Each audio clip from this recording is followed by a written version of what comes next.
Hello दोस्तों, स्वागत है आपका हमारे YouTube channel mission lecture UK 2025 पर। तो दोस्तों, आज की क्लास में हम बात करेंगे उत्तराखंड प्रवक्ता हिंदी हिंदी सब्जेक्ट की। दोस्तों यहाँ पर हम 2018 के पेपर को यहाँ पर सॉल्व करेंगे और संपूर्ण व्याख्या सहित इसको हल करेंगे दोस्तों। तो बने रहिए क्लास में लगातार। और साथ ही दोस्तों, अगर आप चैनल पर नहीं हैं तो चैनल को सब्सक्राइब कर लीजिएगा, साथ ही बेल आइकन दबाकर और नोटिफिकेशन ऑन कर लीजिएगा, जिससे आपको लगातार हमारी क्लासेस का नोटिफिकेशन मिलता रहेगा दोस्तों। तो ज़्यादा देरी किए बिना आज की क्लास को स्टार्ट करते हैं। तो आज की क्लास का हमारा जो पहला क्वेश्चन रहेगा दोस्तों, पहला क्वेश्चन है, आदिकाल में पहेलियों और मुकरियों की रचना करने वाले कवि कौन थे। तो दोस्तों, आदिकाल में जो पहेलियों और मुकरियों की रचना करने वाले कवि कौन थे? अमीर खुसरो, हेमचंद, स्वयंभू या विद्यापति। तो दोस्तों, अमीर खुसरो जो हैं, यही दोस्तों आदिकाल में पहेलियों और मुकरियों की रचना करते थे।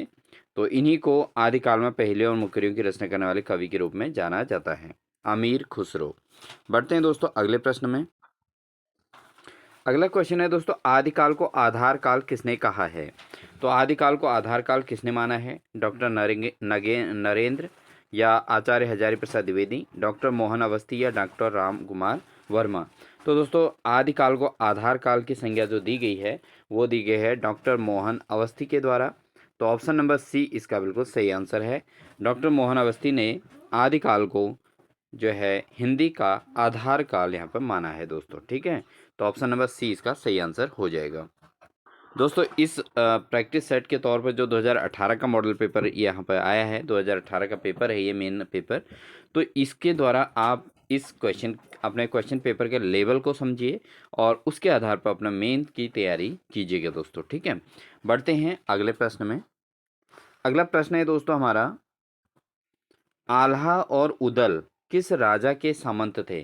तो आल्हा और उदल जो थे वो किस राजा के सामंत रहे दोस्तों? ऑप्शन है परमाल, जगनिक, कीर्तिदत्त या औरंगजेब। तो जो परमाल राजा थे दोस्तों, परमाल राजा, तो उनके सामंत दो थे दोस्तों, आल्हा और उदल।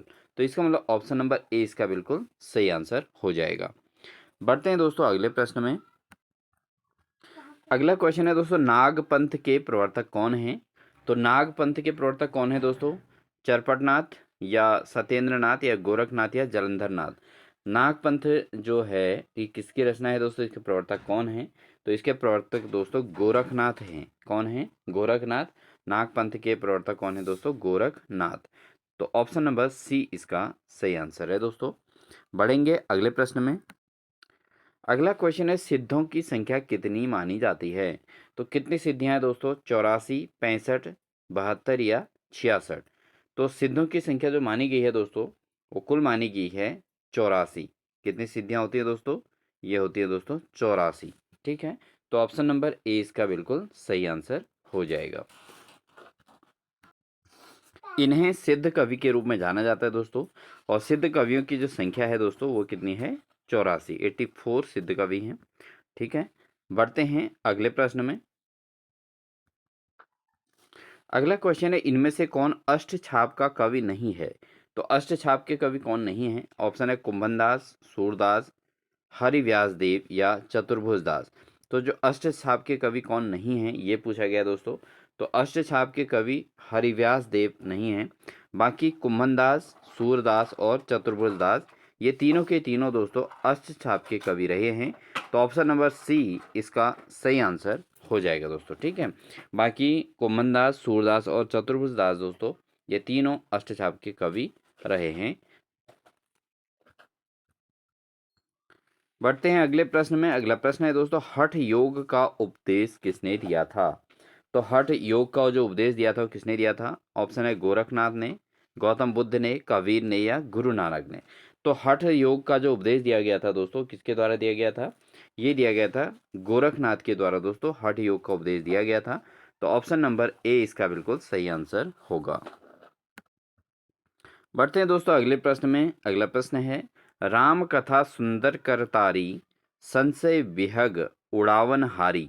ठीक है दोस्तों, इस काव्य पंक्तियों में कौन सा अलंकार है? तो बात करें तो ऑप्शन है उपमा, रूपक, अतिशयोक्ति या अपहृति। तो दोस्तों इसमें जो अलंकार है दोस्तों वो रूपक है। क्योंकि दोस्तों जिस जिस कथन में उपमेय और उपमान में कोई अंतर नहीं दिखाई देता, तो वहाँ पर क्या होता है, रूपक अलंकार होता है। तो यहाँ पर भी राम कथा सुंदर करतारी संशय विहग उड़ावनहारी है। तो इसमें भी रूपक अलंकार है, क्योंकि यहाँ पर उपमेय और उपमान के बीच कोई अंतर नहीं दिखाई दे रहा। तो ऐसी स्थिति में रूपक अलंकार होगा। तो ऑप्शन नंबर बी इसका सही आंसर हो गया दोस्तों। बढ़ते हैं दोस्तों अगले प्रश्न में। अगला है, कबीर वाणी के डिक्टेटर थे। कबीर वाणी के डिक्टेटर थे, यह कथन किस आलोचक का है? तो कबीर को वाणी का डिक्टेटर किस आलोचक ने कहा है? ऑप्शन है गोविंद त्रिगुणायत और परशुराम चतुर्वेदी, रामचंद्र शुक्ल या हजारी प्रसाद द्विवेदी। तो कबीर वाणी के डिक्टेटर किस आलोचक ने कहा है दोस्तों? तो ये कहा गया दोस्तों हजारी प्रसाद द्विवेदी के द्वारा। हजारी प्रसाद द्विवेदी ने कबीर को वाणी का डिक्टेटर कहा है। ठीक है दोस्तों, तो ऑप्शन नंबर डी इसका बिल्कुल सही आंसर हो जाएगा। अगला क्वेश्चन है दोस्तों, सखी संप्रदाय का प्रवर्तन किसने किया था? तो दोस्तों यहाँ पर संप्रदाय से क्वेश्चन आया है। तो सखी जो संप्रदाय है इसका प्रवर्तन किसने किया था? भगवत रसिक, नागरीदास या स्वामी हरिदास या चतुर्भुज दास।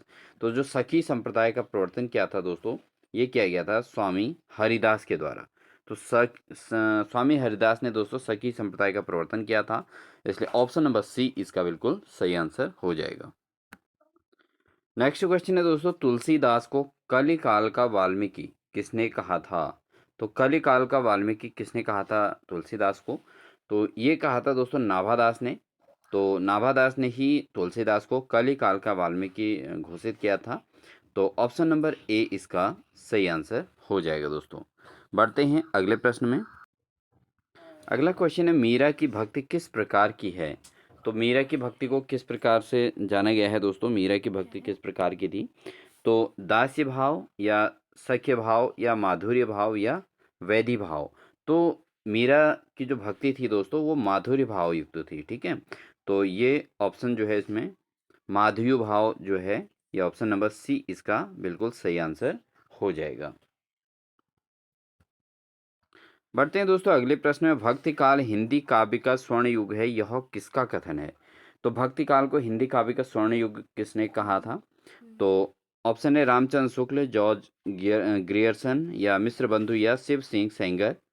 तो दोस्तों जो भक्ति काल हिंदी काव्य का स्वर्ण युग जिसने घोषित किया था वो थे दोस्तों जॉर्ज ग्रियर्सन। ठीक है दोस्तों, जॉर्ज ग्रियर्सन ने दोस्तों इसे जो है भक्ति काल हिंदी काल का स्वर्ण युग घोषित किया था। तो ऑप्शन नंबर बी इसका बिल्कुल सही आंसर हो जाएगा दोस्तों।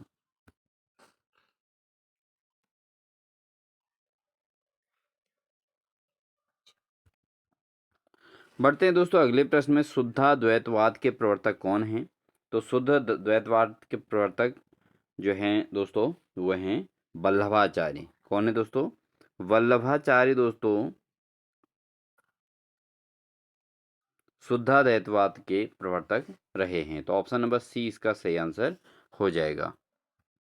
बढ़ेंगे दोस्तों अगले प्रश्न में। निम्न में से कौन द्विवेदी युग का कवि नहीं है?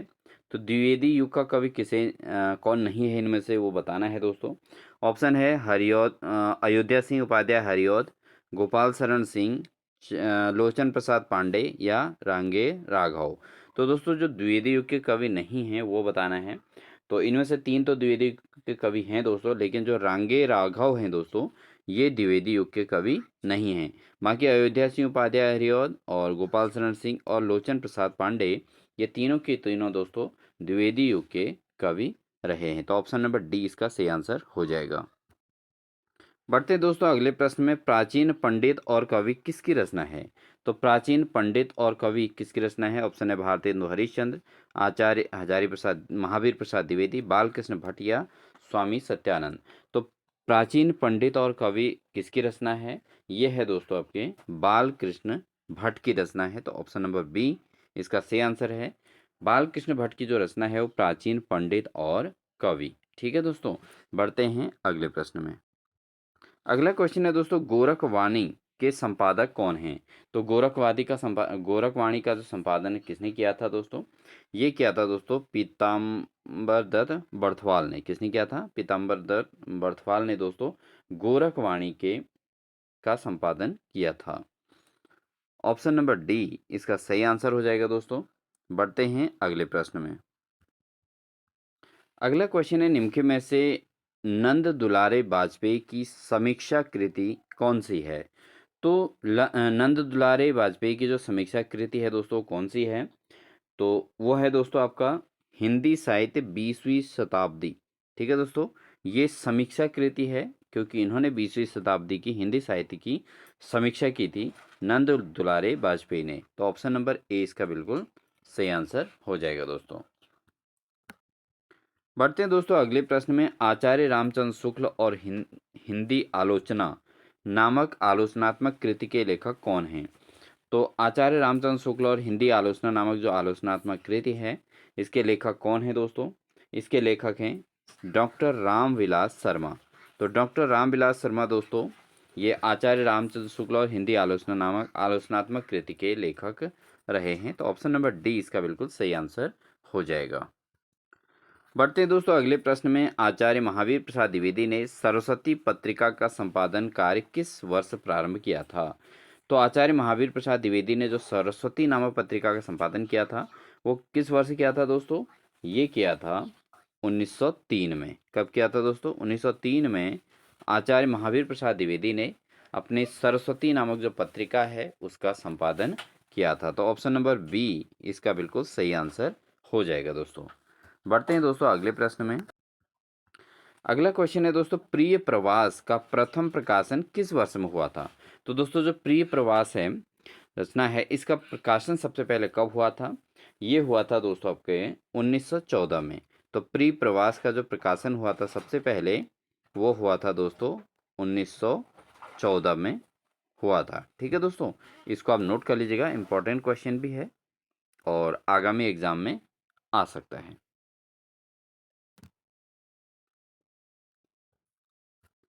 बढ़ते हैं दोस्तों अगले प्रश्न में। अगला प्रश्न है, कवि वचन सुधा के संपादक कौन थे? तो कवि वचन सुधा जो है रचना है इसके संपादक कौन थे? बालकृष्ण भट्ट, भारतेंदु हरिश्चंद्र, श्रीधर पाठक या महावीर प्रसाद द्विवेदी।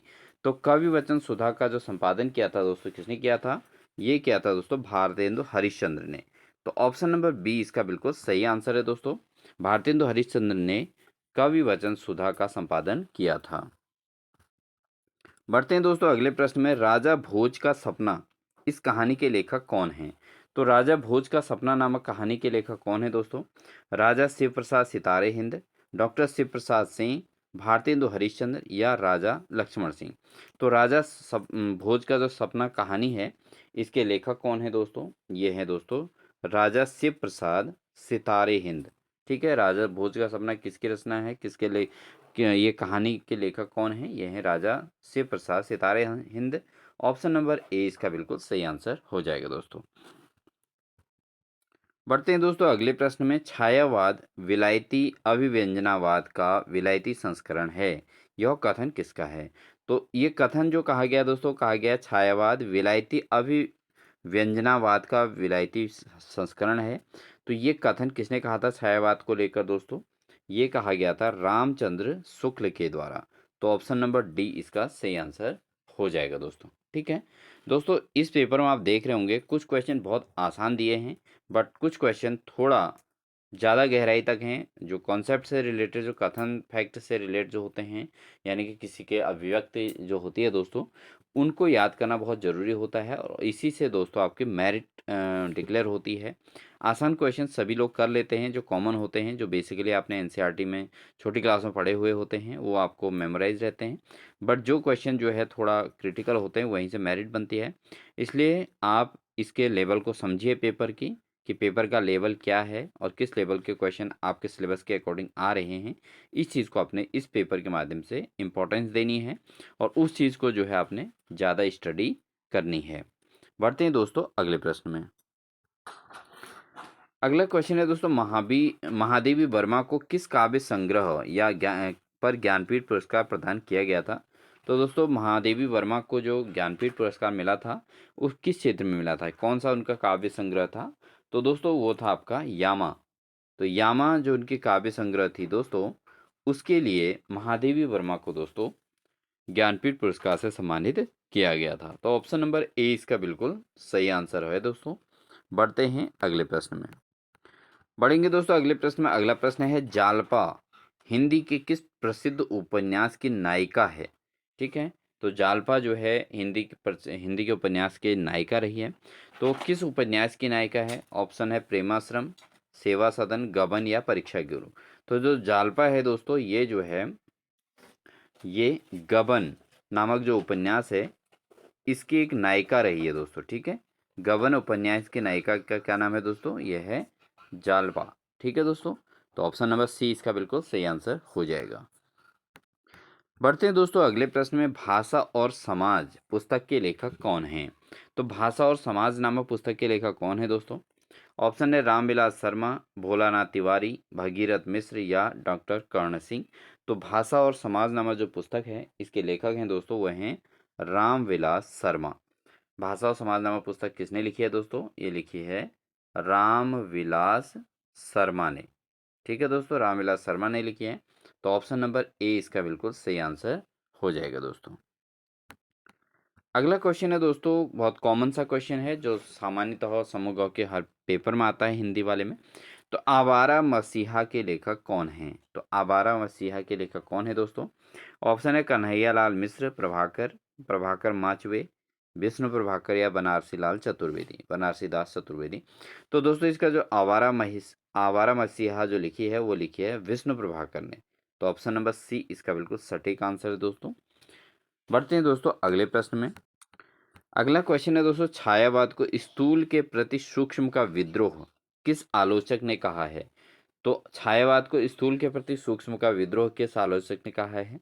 ऑप्शन है डॉक्टर नगेंद्र नंद दुलारे वाजपेयी, डॉक्टर देवराज या गंगा प्रसाद पांडे।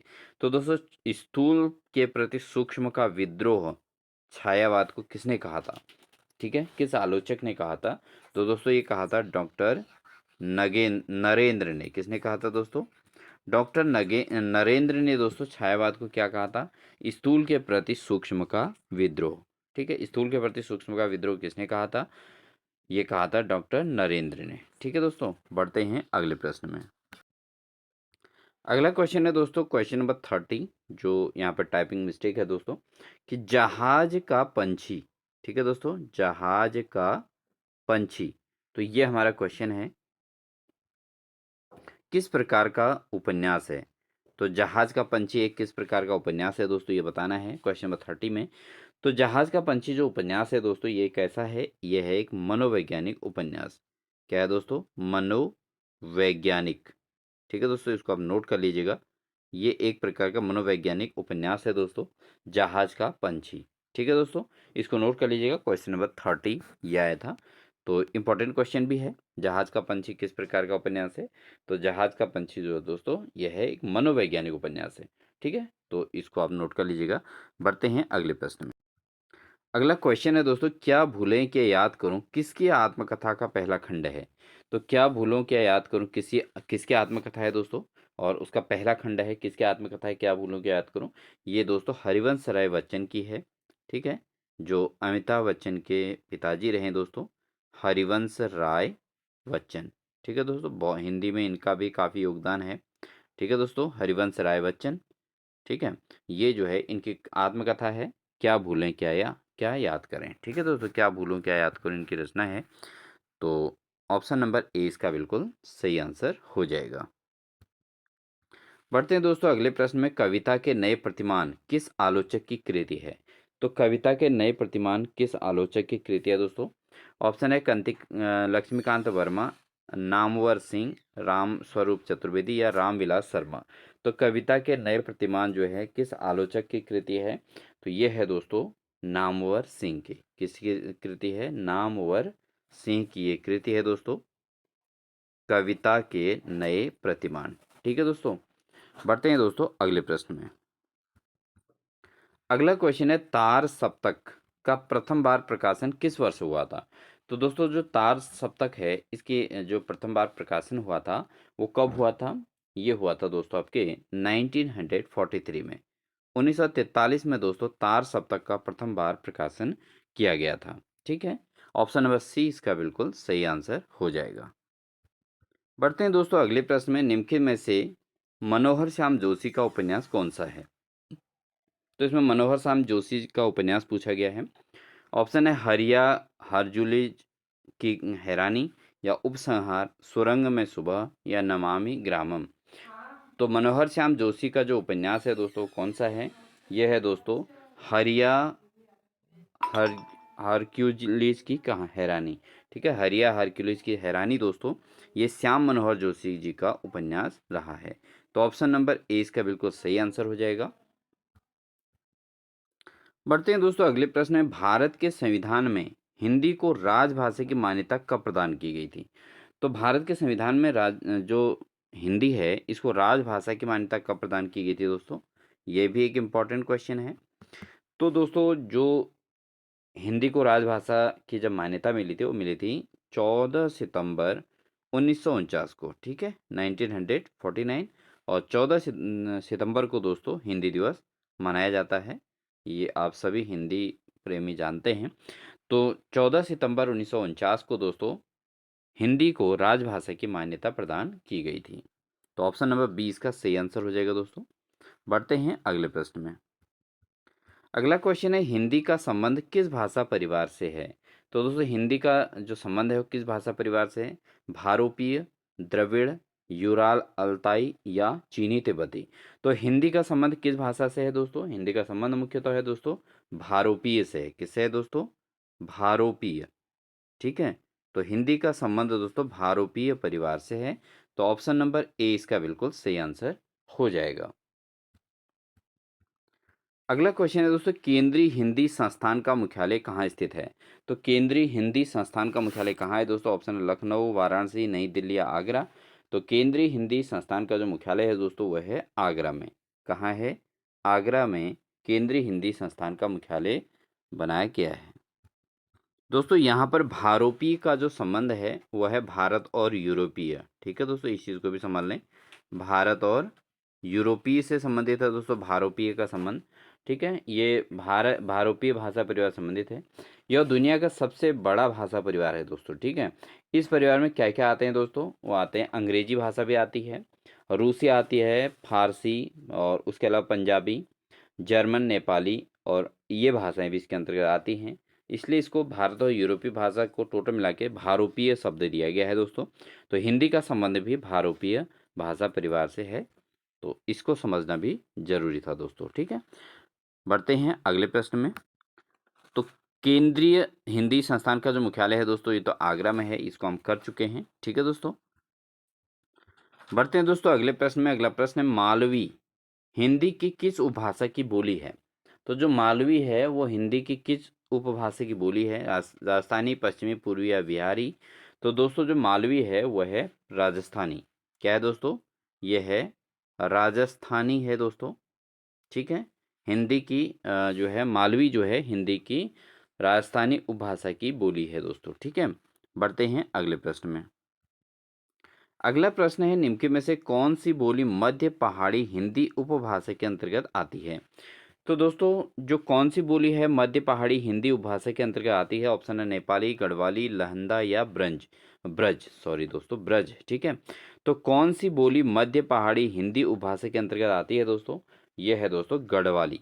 ठीक है, तो गढ़वाली भाषा दोस्तों जो है ये क्या है कि मध्य पहाड़ी हिंदी उपभाषा के अंतर्गत आती है। तो ऑप्शन नंबर बी इसका सही आंसर हो जाएगा दोस्तों। ठीक है, तो इस आधार पर दोस्तों आपको उत्तराखंड के अंतर्गत जो बोली भाषा है उसको भी समझना जरूरी होगा अपनी हिंदी के पेपर के लिए। ठीक है, थोड़ा इससे संबंधित टॉपिक को भी आप जरूर इसमें पढ़ लीजिएगा। ठीक है, भाषा संबंधित जो भी हैं उत्तराखंड के टॉपिक उसको जरूर पढ़ लीजिएगा। बढ़ते हैं दोस्तों अगले प्रश्न में, निम्नलिखित शब्दों में से किस शब्द की वर्तनी शुद्ध है? तो कौन सा शब्द है जिसकी वर्तनी शुद्ध है? ऑप्शन है यथेष्ट, निरपराधी, या मिष्ठान, या भास्कर। तो अगर हम बात करें तो किस शब्द की वर्तनी शुद्ध है दोस्तों? वो है मिष्ठान। ठीक है दोस्तों, ये सही है। बाकी यथेष्ट, निरपराधी और भास्कर इनके जो है वर्तनी के हिसाब से ये शुद्ध नहीं है। तो दोस्तों अगर हम यहाँ पर बात करें शुद्ध स्वर्तनी की, तो जो यथेष्ट है दोस्तों ये यथेष्ट नहीं होता, ये होता है य थे आधा सौ फिर टॉ होता है यथेष्ट। यथेष्ट शुद्ध है दोस्तों। ठीक है, टॉ होगा यहाँ पे, ठौ नहीं होना चाहिए, ठीक है, ये तो इसलिए गलत हो गया। निरपराधी नहीं होता, निरपराधी नहीं होता दोस्तों, ये होता है निरपराध, ठीक है, खाली निरपराध होता है दोस्तों, निरपराधी नहीं होता। उसके अलावा भास्कर में दोस्तों अगर बात करें तो भास्कर में ये वाला स्व नहीं आता है। भास्कर में जो आता है दोस्तों वो होता है आपका भा, आधा सौ, फिर क, फिर रो। तो ये भास्कर का शुद्ध वर्तनी है दोस्तों। ठीक है दोस्तों, उम्मीद है आपको समझ में आ रहा होगा बहुत अच्छे तरीके से। तो आप जो भी चीज़ें हैं उनको अच्छे से नोट करते रहिएगा। बढ़ते हैं दोस्तों अगले प्रश्न में। अगला प्रश्न है, कौन सी बोली पश्चिमी हिंदी उपभाषा में सम्मिलित नहीं है? तो अगर इसमें पश्चिमी हिंदी उपभाषा में सम्मिलित जो नहीं है वो बोली कौन सी है दोस्तों? वो है आपकी बघेली। ठीक है दोस्तों, बघेली बोली दोस्तों पश्चिमी हिंदी उपभाषा में सम्मिलित नहीं है।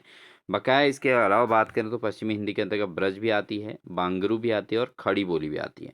तो ब्रज, बांगरू और खड़ी बोली ये तीनों दोस्तों पश्चिमी हिंदी की उपभाषाएं हैं, लेकिन बघेली दोस्तों पश्चिमी हिंदी की उपभाषा नहीं है। तो ऑप्शन नंबर ए इसका सही आंसर हो जाएगा।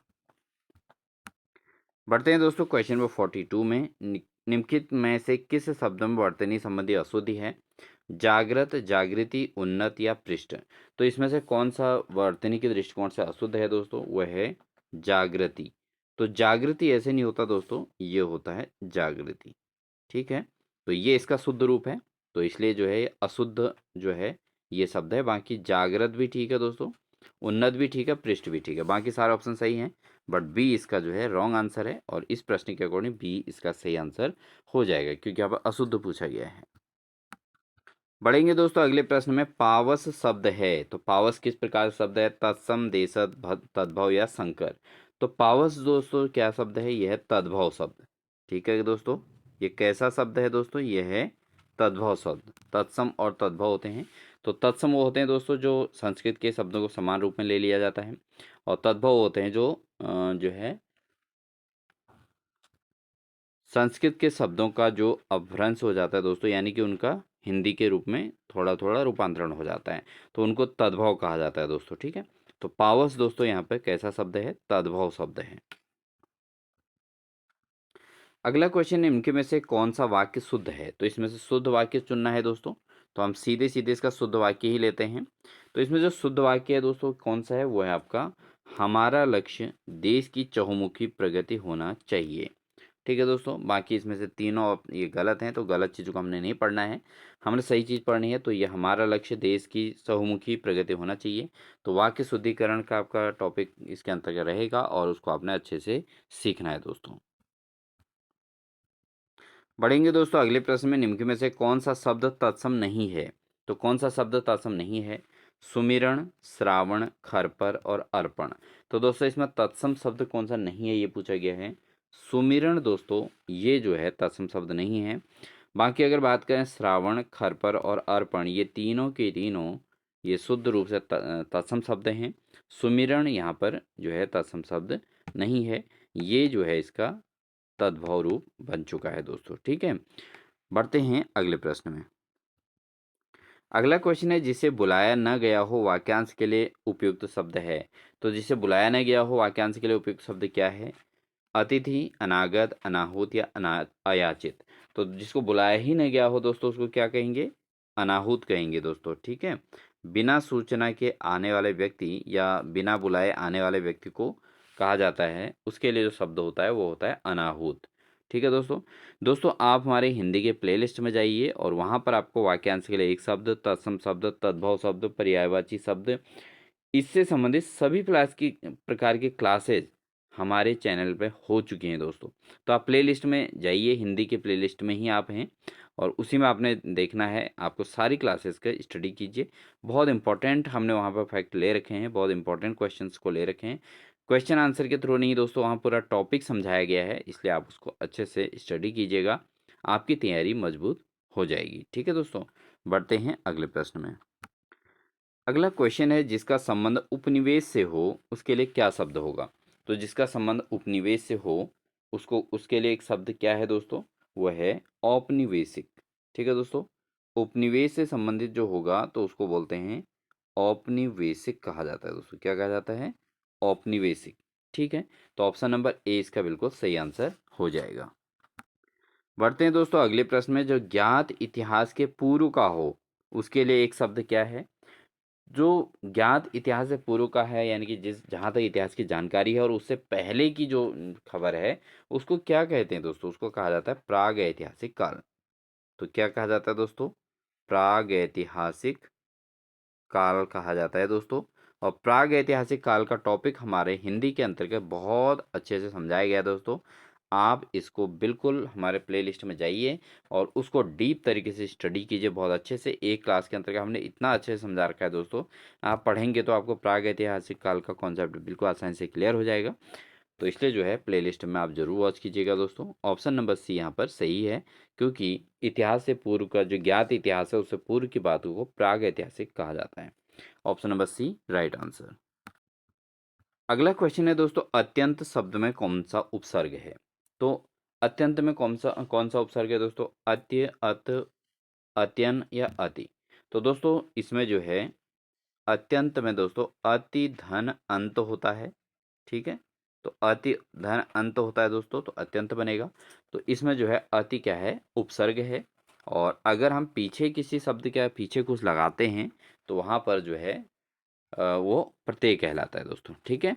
जैसे अगर अंत के पीछे ता लगा देंगे, अंतता हो जाएगा या अंततः हो जाएगा, तो उसमें प्रत्यय क्या हो जाएगा? ता या तह, ठीक है दोस्तों। तो ये उपसर्ग प्रत्यय का कॉन्सेप्ट भी पूरा हमारे प्लेलिस्ट में है दोस्तों। आप क्लास को वॉच कीजिएगा, प्लेलिस्ट वॉच कीजिएगा।